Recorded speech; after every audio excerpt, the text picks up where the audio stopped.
आज हम एक नई सीरीज को स्टार्ट करने जा रहे हैं जिसका नाम अ मोमेंट बट फॉरएवर है, जो कि बेस्ड है लव स्टोरी पर, जहां एक गॉडेस को मॉर्टल बॉय से प्यार हो जाता है।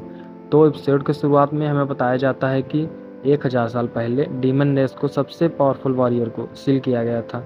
इस कारण डेमन रेस और गॉड के बीच वॉर शुरू हो गया। गॉड रेस को बचाने के लिए गॉडेस वू सियांग ने अपने डेविन हार्ट से एक बहुत ही पावरफुल डेविन हैंड को बनाया और गॉड ऑफ वॉर ताई ही को दे दिया। डेमन लॉर्ड ने अपने लाइफ को सेक्रीफाइस करके ताई ही के डेविन हैंड को काट दिया, जो कि मॉर्टल वर्ल्ड में जा गिरा। और गॉडेस वू सियांग ने उस डेविन हैंड को सभी जगह खोजा पर नहीं पाया। फिर सीन चेंज होता है और हमें मॉर्टल वर्ल्ड की ओर दिखाया जाता है, जहां एक नदी में एक रिचुअल चल रहा था गॉड को प्रे करने के लिए।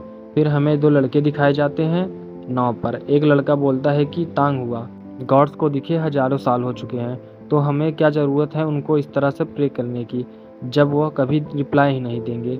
यह लड़का हमारे सीरीज़ का मेन कैरेक्टर यांगजुंग होता है।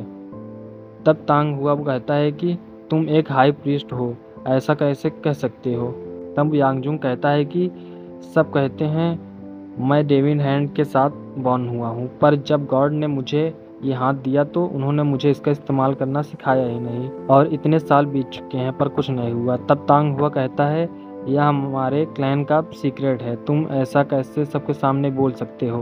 फिर हमें दिखाया जाता है कि सभी प्रे कर रहे थे और गॉड को धन्यवाद दे रहे थे। तभी ग्रोथ क्लैन के लोग उन पर हमला कर देते हैं और कहते हैं कि तुम जैसे वीक फॉक्स क्लैन को डेविन आइटम को रखने की कोई अधिकार नहीं है। कमांडर अपने सभी साथियों को कहता है कि डेविन हैंड को ढूंढो और उसे किसी भी कीमत पर ले आओ मेरे पास। फिर उनके बीच लड़ाई शुरू हो जाती है और तांग हुआ और यांगजुंग एक साथ गोस्ट क्लैन के सभी मेंबर को एक एक करके मारने लगते हैं। गोस्ट क्लैन का मेंबर एक बच्चे पर हमला करने वाला होता है, तो यांगजुंग उसे बचाने के लिए वहां जाता है।